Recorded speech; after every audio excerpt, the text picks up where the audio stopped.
The National Gallery is a prominent art museum located in Trafalgar Square. Established in 1824, it houses a rich collection of over 2,300 paintings, covering a wide range of European art from the 13th to the early 20th centuries. The collection features works by renowned artists.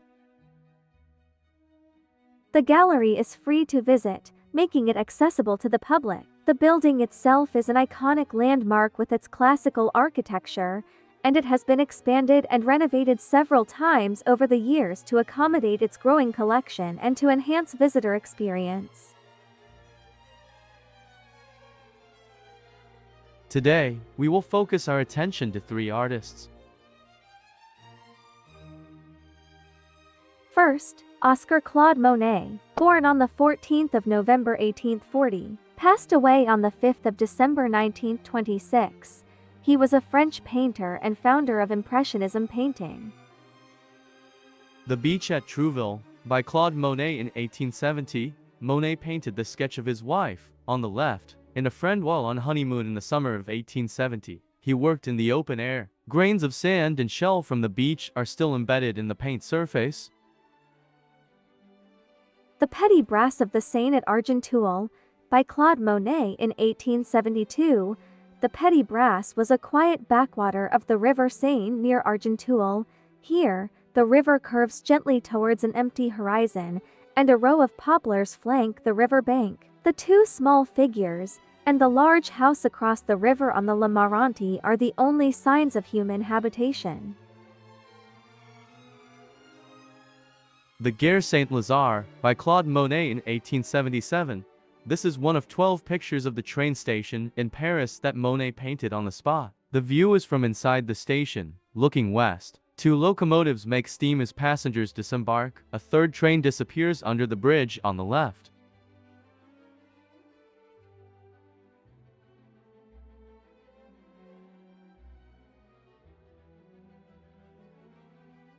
The Thames Below Westminster, by Claude Monet in about 1871. Monet traveled to London to avoid the Franco-Prussian War. The grey hazy sky successfully evokes the fogs for which 19th-century London was notorious. Westminster Bridge and the Houses of Parliament are shown in the background. On the right, a wooden pier projects from the newly constructed Victoria Embankment.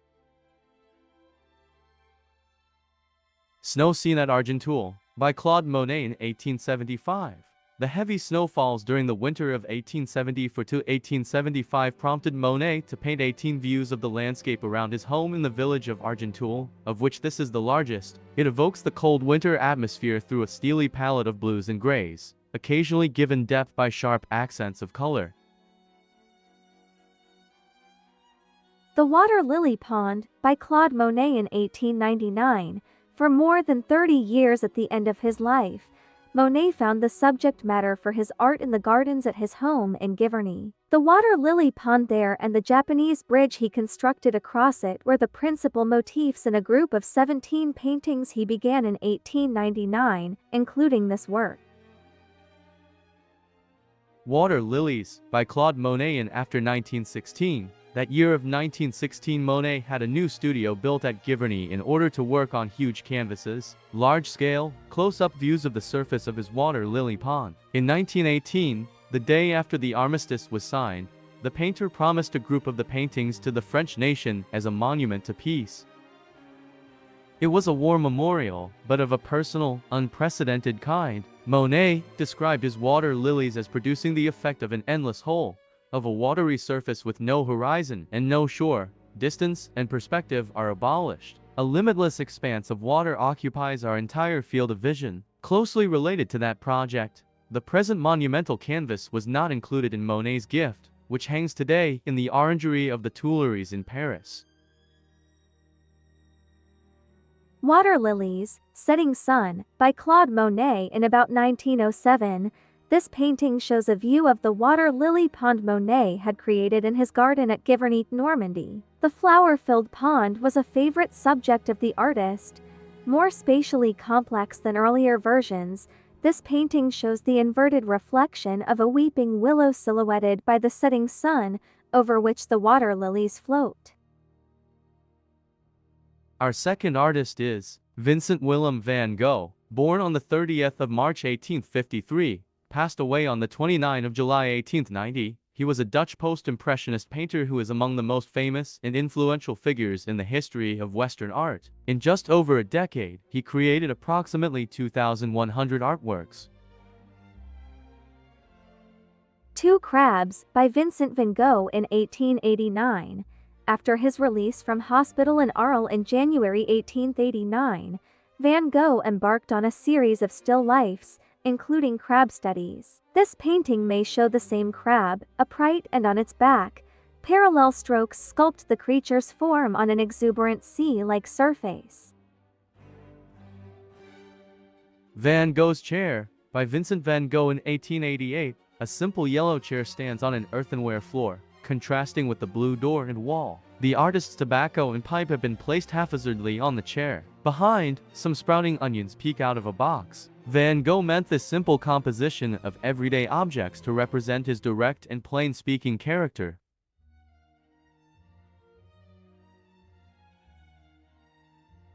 Sunflowers, by Vincent van Gogh in 1888. Van Gogh associated the color yellow with hope and friendship. He suggested that his 4 sunflowers canvases, painted to decorate his house in Arles, express an idea symbolizing gratitude. He seems to have been especially pleased with this picture, which he hung in the guest bedroom in anticipation of the arrival of his friend, the artist Paul Gauguin. Head of a Peasant Woman, by Vincent van Gogh in about 1884. In the winter of 1884 and 1885, Van Gogh was living at Nuenen in the Netherlands, where his father was a minister. There he painted some 40 heads of local peasants, including this work. Dark, coarse and unidealized, they constitute his first major achievement as an artist. The Yves Saint Laurent Room. The third and last artist for this visit is Rembrandt Harmenszoon van Rijn, born on the 15th of July 1606, passed away on the 4th of October 1669. He was a Dutch Golden Age painter, printmaker, and draughtsman. He is generally considered one of the greatest visual artists in the history of art. Self-Portrait at the Age of 34, by Rembrandt in 1640. Rembrandt presents himself as wealthy, successful and confident, in keeping with his position as one of Amsterdam's leading painters. His pose is taken from Titian's Man with a quilted sleeve on display elsewhere in the gallery, which was then thought to depict the Italian poet Ludovico Ariosto. Copying this famous pose was a bold statement that painters were the equal of poets. Portrait of Etched Clester, by Rembrandt in 1634. This simple but compelling likeness demonstrates Rembrandt's sensitivity to the character of his subjects and his skill in depicting the effects of age. The 83-year-old sitter was the mother of the Rotterdam brewer Dirk Jan Zoon Passer. Rembrandt applied paint and brushstrokes of varying length and textures to suggest the unevenness of her soft, wrinkled flesh. Saskia van Eulenburg in Arcadian costume, by Rembrandt in 1635. Rembrandt made this portrait of his wife in the year after their marriage. His decision to portray her in the romantic guise of a shepherdess, or Flora, the Roman goddess of spring, reflects the contemporary taste for rustic themes. Saskia, the daughter of a wealthy mayor from the northern Netherlands, died in 1642, at just the age of 30.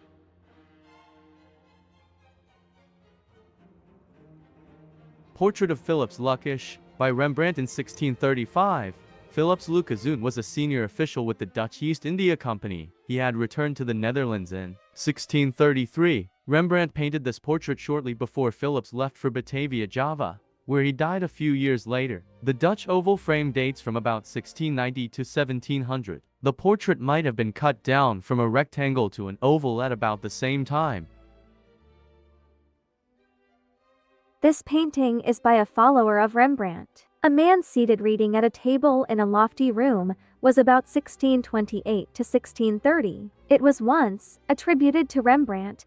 This painting is now considered to be the work of an early follower. Precise details and strong contrasts of light and shadow imitate Rembrandt's style from his early years, when he worked in his native Leiden from 1625 to 1631. Depictions of scholars in their study were especially popular in the university town of Leiden.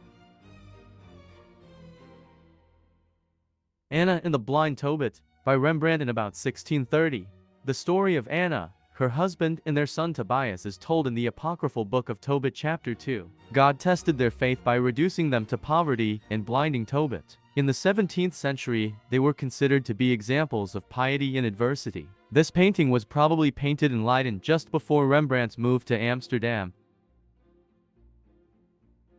Ex Homo, by Rembrandt in 1634.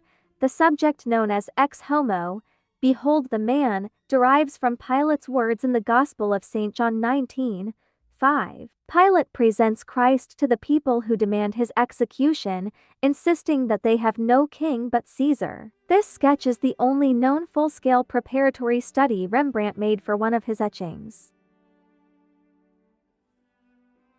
Portrait of Frederick Reichel on horseback, by Rembrandt in about 1663. This is the only equestrian portrait Rembrandt ever painted. Frederick Reichel was a wealthy Amsterdam businessman, an avid and accomplished horseman. He may have encouraged Rembrandt to tackle this unusual format. The portrait commemorates the part Reichel played in welcoming Prince William of Orange into Amsterdam in 1660. Portrait of Margaretha de Geer, wife of Jacob Tripp. This is probably by Rembrandt in 1661. Margaretha de Geer was the wife of a wealthy Dutch merchant. The loose brushwork is unlike Rembrandt's usual technique, but evokes de Geer's softly wrinkled flesh with extraordinary sensitivity. The subtle play of light over her millstone ruff is also beautifully handled. Portrait of Hendrik G. Stoffels, by Rembrandt in probably 1654 or 1656. Hendrik G. Stoffels entered Rembrandt's household around 1647 as nurse to his young son Titus. She later became the artist's mistress. There is no documented portrait of Hendrik G. The identification of this painting is suggested by the informality and affection with which Rembrandt has depicted his subject. A woman bathing in a stream. Is she his mistress, Hendrik G. Stoffels? Painting by Rembrandt in 1654, a young woman wades in a shallow pool, immersed in a private reverie. The brocade robe behind her suggests that she might be a historical figure, possibly the Old Testament heroine Susanna, who was spied upon by lecherous elders. The spontaneous quality of Rembrandt's brushwork enhances the intimacy of this work.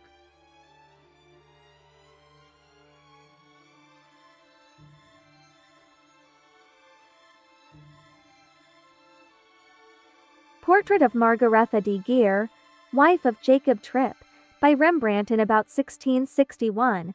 Like her husband Jacob Tripp, Margaretha de Geer from 1583 to 1672 came from a wealthy merchant family. Rembrandt's choice for a strong, frontal pose, remarkable in female portraiture, leaves no doubt as to his subject's iron will. Margaretha's fur-trimmed garments and large pleated ruff reflect the fashions of her youth. Portrait of Jacob Tripp, by Rembrandt in about 1661. The Tripps, a powerful merchant family from Dordrecht, had accumulated a vast fortune from mining, manufacturing, and trade. Jacob Tripp, born in 1575, died in May 1661, and it is possible that this painting was finished posthumously. Rembrandt honored the advanced age of his sitter by using delicate, almost impressionistic brushstrokes to express his physical frailty. An elderly man as St. Paul, by Rembrandt in probably 1659. The book and sword, symbolizing the word of God and the saint's martyrdom, identify the figure as Paul. The roundel at top left shows the Old Testament story of Abraham's sacrifice of Isaac, which Paul cited in his writings as an example of faith. Rembrandt seems to have been particularly fascinated by Paul, depicting him in several paintings. A seated man with a stick. This painting is by a follower of Rembrandt, perhaps in 1675 to 1725. The signature at the lower left is probably false. The painting is no longer thought to be by Rembrandt. There are a number of weaknesses in the drawing. and the application of paint does not always successfully describe the intended form. It is probably a work by a pupil or late imitator, attempting to work in Rembrandt's late style. An Old Man in an Armchair, 1650, formerly accepted as by Rembrandt. This work was later attributed to a follower because it differs in execution from his portraits of the period. However, it is most probably a character study, and it has recently been proposed that it represents an experimental step in Rembrandt's development towards the rough manner of his later works.